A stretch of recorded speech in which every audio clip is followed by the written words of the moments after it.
Telangana CM Revanth Reddy స్పష్టమైన ఆదేశాలు ఇచ్చినా పోలీసులు, అందులోనూ ట్రాఫిక్ విభాగానికి చెందిన వారు పట్టించుకోవట్లేదా అని సోషల్ మీడియాలో కొందరు చర్చించుకుంటున్నారు.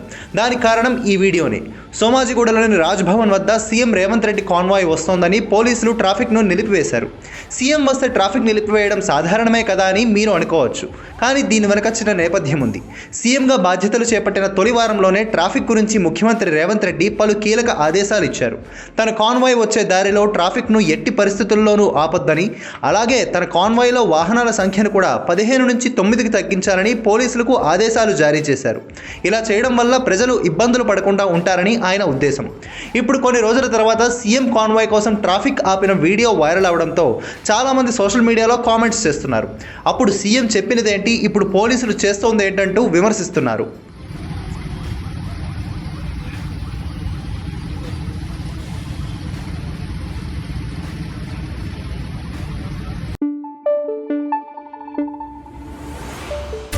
Thank you.